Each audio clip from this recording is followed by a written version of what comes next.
Wait! I forget if you told. When did you know? Did you mention that on the? Did you mention that on the podcast yesterday? On our last episode. What? No, I don't think I brought it up to you yet. I did not know that. Yeah, that's awesome, and it's great because I mean, we saw what Jon Favreau did with The Mandalorian, right? Like we saw that, and now we're getting Kevin Feige over a movie, and it's like that's what we need. But the real question is Rian Johnson directing it, because you know my feelings. I don't think that's going to be the Rian Johnson film. Thank you. I mean, Thank again, though, man, like we talked about yesterday with on the Talkalorian, you know, is Rian Johnson's trilogy even still happening? Yeah, that's fair. And like as much grief as I give Rian Johnson because I hate The Last Jedi so much. Actually, I won't say hate. I just dislike it that much because it was really disappointing to me. But I also hate it. Yeah, like considering like how much it disappointed me, like and the expectations I had, I just have such mixed feelings about him doing a trilogy. I think a lot of people are. I mean, I felt the same way for a while, but you know, I feel like now if he does his own thing, I think actually he'll probably do a very good job. Where with this film, he had creative freedom to do whatever he wanted. So like that's why he killed off Phasma, he killed off Snoke, he killed off Luke the way he did. He did literally all the things that everybody hated. And then that's of course the backlash that The Rise of Skywalker got. That's why a lot of people didn't like The Rise of Skywalker, because like Abrams felt he needed to try to pick up the pieces that Johnson did. And which happened because, you know, Johnson felt that he needed to pick up the pieces that Abram did, you know, like it's a vicious circle. Yeah, exactly. That's why so many people hate this trilogy, is because like we brought up, and I know Sean, he brought it up too, and he was our guest on the show, is how it seems like each film in the trilogy just seamlessly hates the previous film. No, but for real, I mean, yeah, it's crazy because once again, it almost like just shows. I really hate to like bash the Star Wars fan base because, like, you know, like being, I wouldn't say like avid, but being really, really into anime, right? Being really into anime and manga. I've seen those communities, and it like sometimes you just want to be like, oh, I don't like anime that much because that means I have to associate with these guys. No, but like, I mean, for real, is then you kind of get to the level where these dudes are directing movies, and you're like, is this what it would look like if you had Star Wars fans direct movies, like where they're fighting, like they're basically not so subtly fighting over what they would make canon. You know what I mean? Mm-hmm.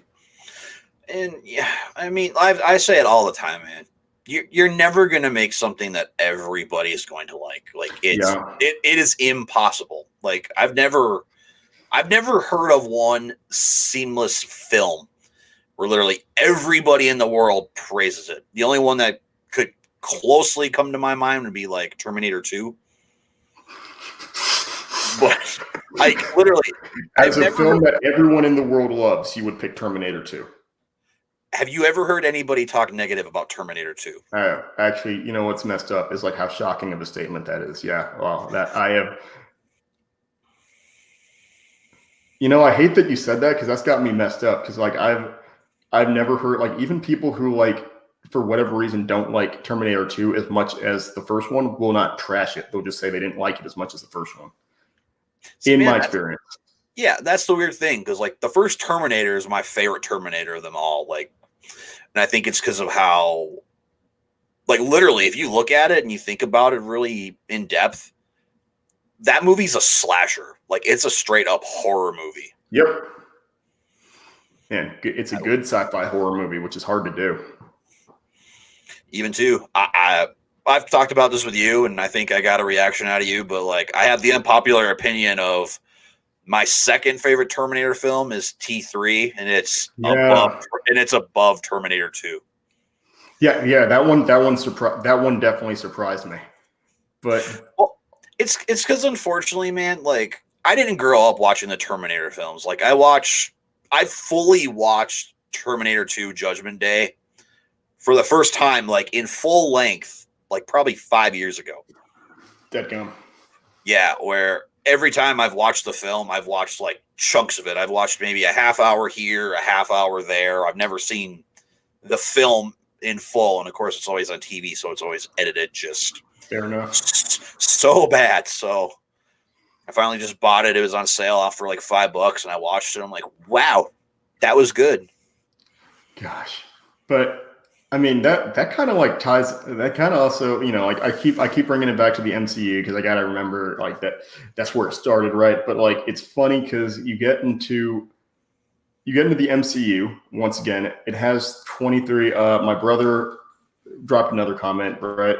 My brother dropped that the MCU is pretty consistent with quality considering how large it is. And that's a seriously good point and kind of shocking point because you look at series like Alien, you look at series like Terminator, you look at series like, Alien, Terminator. I had a third one in mind, Star Wars. Like you look at those three series, like which are so beloved and like honestly like helped set tones in their respective genres, honestly, right? Like just in like science fiction genre, and they like all kind of just became really inconsistent over time. Yep. I can't disagree with you on that one. I mean, again, man, like that's the sad part about being a Star Wars fan. Like I grew up with the prequels. I don't like two of them. I like the third one, and yeah, I mean, even the Terminator series, like a lot of people hate Terminator 3. I mean, hate it so much. For me, I'm on like the opposite side. I love the film so much because that's my first Terminator film. So I have I have a soft spot for that movie. So that's why it's always so high on my list. But like, yeah, even the Alien films, like people bash on Alien 3. And it's just literally because of like the first 90 seconds of that film is why it's so hated. Wait. Actually, I don't think I've seen Alien 3. I steered clear of it because I saw the Rotten Tomatoes score and I saw that it was directed by David Fincher, who is one of my favorite directors, and I didn't like want to sour him in my mind. So like what happened? Like what was so bad about the first 90 seconds? Okay, you've seen Aliens? Like yeah. Okay. So literally the opening sequence is showing the title. There's an alien, or there's one of the eggs in the ship, that little escape pod and it goes in and it starts just messing with everything, starts using its acid and messing with all the controls. They crash land on this planet called Fury 151. And in the impact, it kills Michael Bihn's character from the previous film. Mm-hmm. And it kills Newt, the little child. And the only survivor in there is Ripley. Yeah. So the first 90 seconds of them just killing those two characters is what just cements this film to just be so hated, where me watching them for the first time didn't bother me at all. Like I'm that guy who's in the middle. Like, yes, there's things about it that's really bad, but there's also a lot of great things about it that I love. Well, I also feel like if you go through those series back to back to back to back, you know what I mean? Like if you go through those series, like you get invested in the characters, but not nearly as much as someone who like had to wait years between movies or whatnot, you know, like to find out what happens to them. So I feel like if you like watch Alien 3, like with even like a month between like watching Alien 2 or something, then you'd be like, oh, that's messed up. Oh, that sucks. But, you know, it's also kind of like it doesn't have nearly as much stake to you as someone who's like, man, I really hope Newt's all right. Yeah, no, unfortunately not. She dies. Yep. Very, very dead. Very much dead. Wow. Well, okay. Actually, now I kind of want to go back and watch it. Thank you for that. Hey, man, I mean, it's David Fincher's first film. I know. I don't think it's bad. I really don't. All right. That is actually good to know. Yeah, but that just goes back. I mean, even back to like franchises that are shorter than the MCU, smaller than the MCU. I mean, once again, Halloween. I point back to Halloween because it's like that, like kind of like that got bumpy and seems to be back on the right course. You know, like seems like the course corrected with the latest movie. I mean, man, even too. I mean, we have yet to talk about it, but the DCEU as well. Oh gosh, man. But like the problem is like the DCEU has a reason for being bad. You know what I mean? is because they're just trying to keep pace with Marvel. Like they didn't earn the fan investment. They had the chance to beat. I mean, The Dark Knight released the same year as Iron Man, and dang near doubled what it made at box office. You know, like Iron Man made like around 600 million or something, and then The Dark Knight made like 1+ billion or something. You know, like I mean, it's almost insane how much The Dark Knight made that year or during its release. So like DC had the chance to like just trounce the Marvel universe and completely drop the ball. Yeah, I mean, I don't want to say I think if they had kept Christian Bale's Batman, it might have been better because I don't mind Ben Affleck as Batman or Bruce Wayne. I don't think he's actually all that bad, but no, me neither. Like, and I like Henry Cavill as Superman. You know, like I like Gal Gadot is like that's the thing is I like these actors who are portraying these characters. Mm-hmm. Yeah, it's like you said, man. It's just the quality of the films. They're not there. Like, I mean, Wonder Woman, the first Wonder Woman, like a lot of people critically acclaim that's the best, one of the best of the DCEU. I mean, obviously everybody says Man of Steel is the best, but see, my favorite of them all is BVS. I love BVS. I do the Ultimate Edition. Okay, that's fair.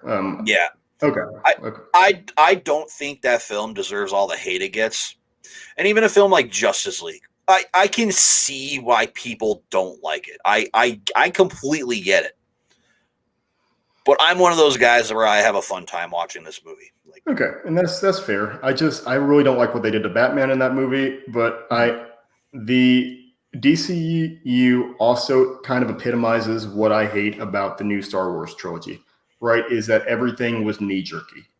You know, like you had all these weird tones that ping pong back and forth. Like if they had, because they made Superman, right? They made the Man of Steel, and it didn't get received that well because people were pissed off because they're like, oh, we want the Marvelized movies. We want everything to be lighter in tone and a little bit comedic. And they're like, I guess we got to kind of start to shift that direction, you know. But we also want to make our own our own Justice League movie, you know, because they've got Thanos, so we need to bring in Darkseid. And then, you know, you look at where we're at, and we've got no Green Lantern. We barely have Cyborg. We have a Flash movie that's gotten pushed back forever. We have a Joker movie that's not even in the DCEU. And this upcoming Batman movie, I don't think is going to be in the DCEU either, from what it's looking like. No, it's supposed to be considered part of like the DC like dark universe is what they consider it to be called. Yeah, no, exactly. And I don't know, like I just straight up don't even know the direction of the DCEU right now, like, or the future of it. I guess everything literally rests on the Snyder Cut right now. See, man, I don't know how you feel, but I think when that comes out, that's supposed to come out. Is it this month? They're supposed to come out, or did they push it again? They had to. I think they had to have pushed it or something. I just haven't heard anything about it, you know. But maybe I've just like lost enough interest, like where I want to be pleasantly surprised. See, man, I feel like when the Snyder Cut comes out, I think we should do a podcast on that, to be honest with you. Oh yeah, no, I am gonna have some thoughts on that one, but you know, I also have thoughts. I clearly have thoughts on the DCEU overall. I know it sucks when like a movie like Joker comes out and it's freaking incredible, but it's like, wait, why am I more invested in like the villain movie right now? You know what I mean? You see, man, that's why I had a problem with I'm going to call it Harley Quinn and the Birds of Prey. That's what I'm going to call it, because that wasn't a Birds of Prey movie. That was a straight up Harley Quinn movie. Don't mean the liberation of one of the fantabulous Harley Quinn, or one of the 3 or 4 titles they switched it to. Yeah, like the fabulous emancipation of one Harley Quinn, I think is what it's called. Yep, exactly. Gosh. I feel like that's why they made it R, and they made it as like graphic and violent as they did. It was because of the success of Joker. Because Joker was phenomenal. Like, I would straight up give that close to almost 5 stars. Like, I love that movie. It's so great. But no, I would give Joker. I think I would give Joker a 10 out of 10. Easily, like, just because it was like this beautiful idea of like someone who isn't even explicitly like a sympathetic villain, right? But like someone who yes, you don't want to see it. Makes you like sympathize with the character who is literally like just scum, like the Joker. But this portrayal of him, Arthur, isn't the Joker we know, right? He's just literally like just this kind of this society member who's cast away and like downtrodden.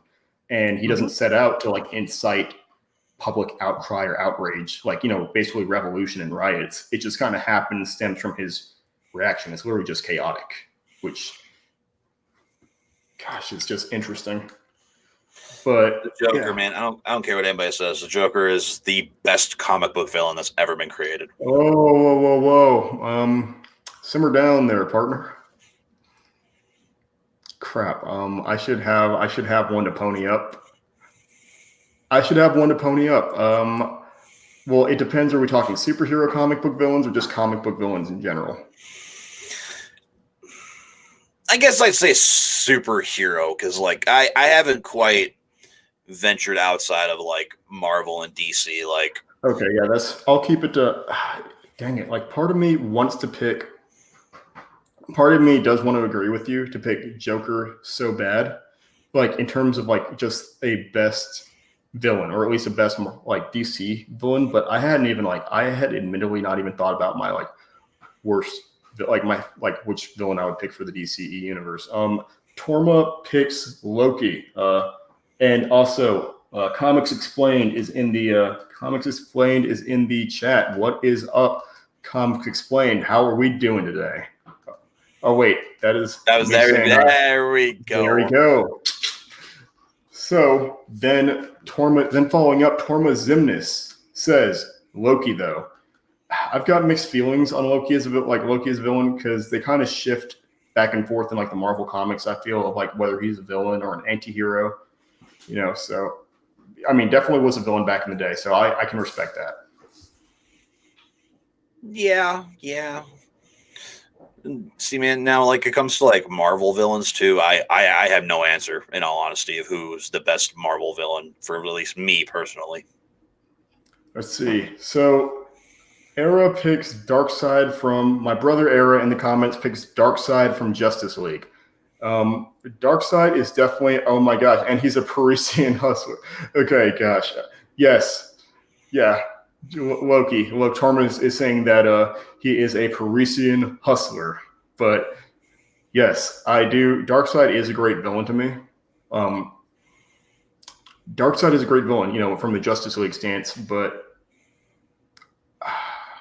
yeah, you know what? I think if I had to pick a DC villain, I'm going to agree with my brother. Off the top of my head, I'm going to just say Darkseid is probably my favorite DC villain for now, just because the dude is literally a god, and it feels like it is. His entire planet of Apocalypse worships him, and the Superman the animated series episode where he is basically just his followers, like Superman kicks the crap out of him and his like followers just take him away, like rather than like being happy that they just saw their god get the crap kicked out of him. Like, it's just so interesting.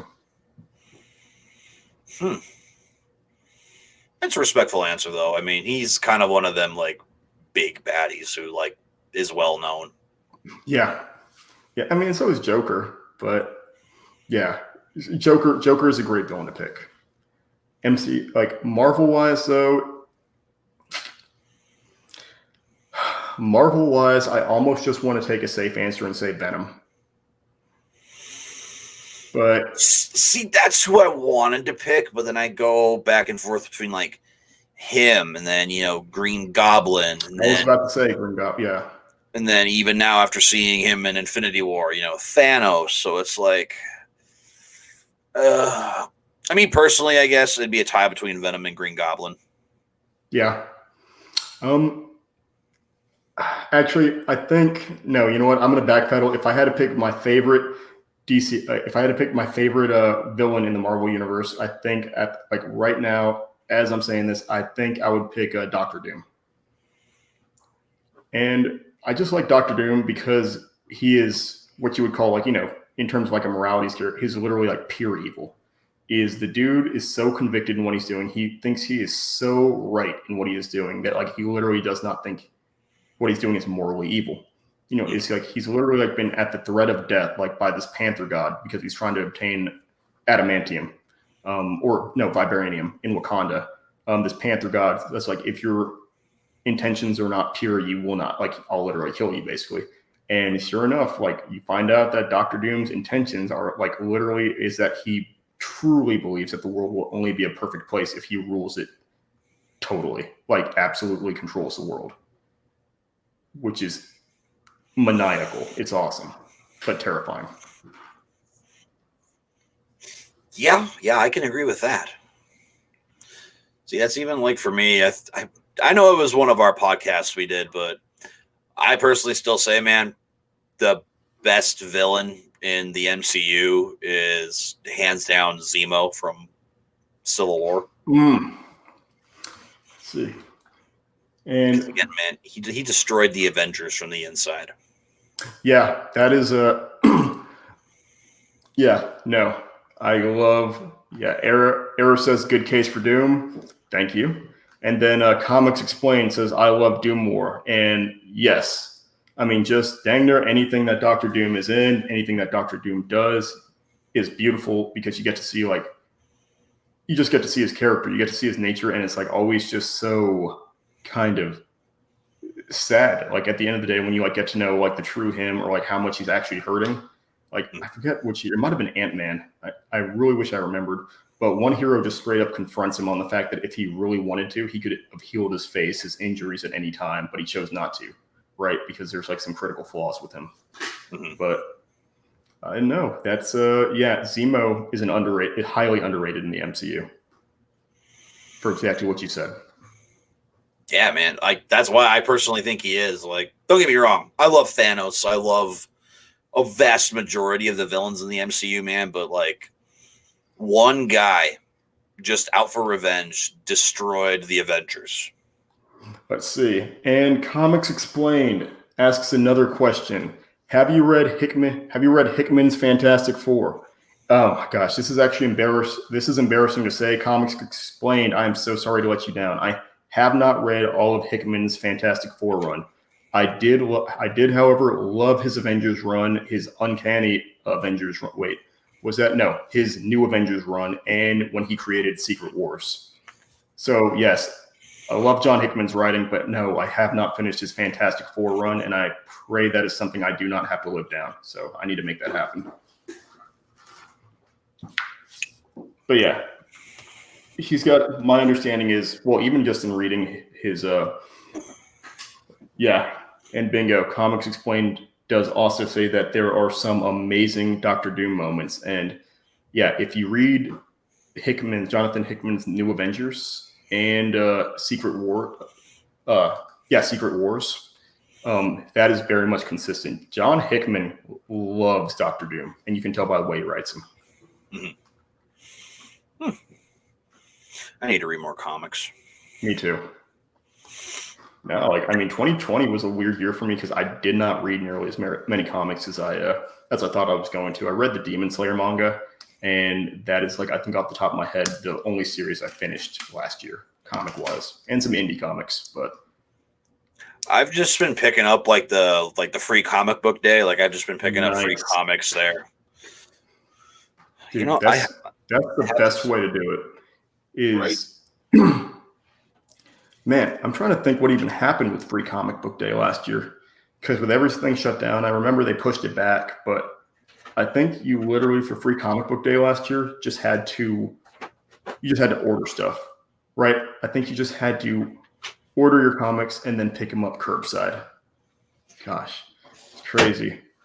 And oh yeah, here we go. All right, yep, there it is. There it is. No, man.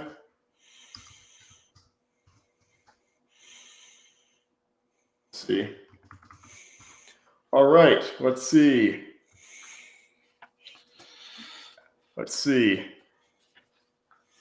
So, Alex Babix says the MCU sucks. Yeah, which is brutal. Wow. Oh crap! Actually, so Alex, dang it, that's actually really cool. So I'm looking at his, obviously if you're listening audio only, you won't see this, but I'm looking at his YouTube icon right now, and it's like a corrupted Mega Man. That's actually really good. That's actually really cool. And Sick. although I am gonna say, because yeah. Let's see. So yeah, so dang man, so Alex is saying, let's see, MCU sucks. Everyone is entitled to their own opinion. Like, and I truly do. Oh, that's good. So yeah, I truly do believe that, right? I believe that no opinions suck, and that's something with the MCU too, right? I feel like some people are like afraid to say that they don't like the MCU sometimes. I mean, don't get me wrong. There's a difference between like saying something like objectively sucks and just like flat out like hating it because everyone else hates it. But I definitely don't think that like deriding someone's opinion or whatever. Yeah. Oh well. So man, I got this big stack of comics I got last year. Good enough. Wait, did you got those from free? You managed to make it to Free Comic Book Day? It happened like right before the pandemic, like literally like a week or two before the pandemic, I was able to go. So I was able to get the Shadow Man. I don't know what it is. I just picked up the one that was cool. Holy crap. I don't know why I grabbed this, but I grabbed Dragon Ball Super.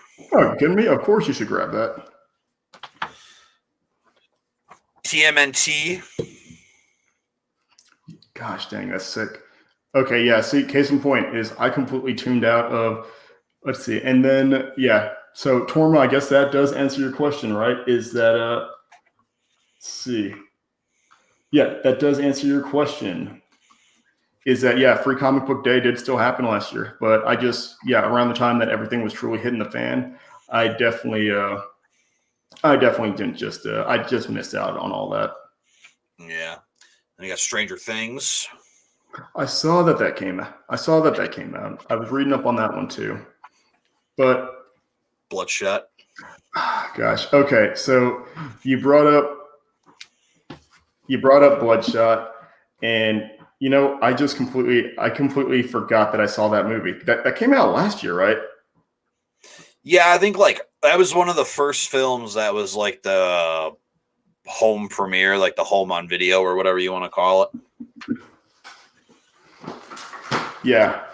Gosh, no, I saw that. I saw that in the theater with Sean right before it shut down. And let's see, I saw that in the theaters with Sean right before everything just like grinded to a halt. And it just, let's see. Yeah, before everything grinded to a halt. And yeah, it was just very all right. Especially because like having read like the Bloodshot comics, they could have done so much from a sci-fi perspective, right? To explore that character and like the kind of speculative sci-fi elements that it just completely let me down. Yeah. Oh well. C'est la vie. Oh man, we way blew past. Wow. It's crazy. I got this bad habit of saying I'm going to wrap something up and then I end up going 40 minutes over. And so, yeah, I think that does it, folks. That's all I would say that's all I had, but clearly we had more to talk about. And but I'm going to stop it because we are running 40 minutes past the top of the hour, which means we're 20 minutes past the top of the next hour. Austin, thank you so much for joining me today. I really appreciate it. Did you have any closing thoughts, man, or any plugs you want to make? Yeah, man, just like always, thanks for having me. I mean, this is my third time being on your podcast. It's been a lot of fun. We obviously have lots in common, lots to talk about and opinionize, so that's great. But it'd be awesome if you guys want to come check out my channel. It's SPC Bird 317 1993. I do podcasts. I do reviews. I currently am in the middle of editing, and I'm going to upload hopefully tomorrow or Wednesday my review of the Bates Motel TV show, the prequel to Psycho. So if you guys are interested, please come and see that. And again, you guys can see Andy there as well, and you can see all the fun we've been having. And just like always, man, thanks. Thank you for the opportunity to be here. Of course. All right. Thanks, guys. As a recap, we started off talking about WandaVision, our thoughts on the series, and then we ended up talking about, well, I guess Jonathan Hickman's Avengers run and Terminator and the kind of inconsistency in the Star Wars universe. So that'll do it all for today, y'all. Thanks so much for tuning in to another episode of King's Comics, the podcast, and we'll be talking to y'all again real soon.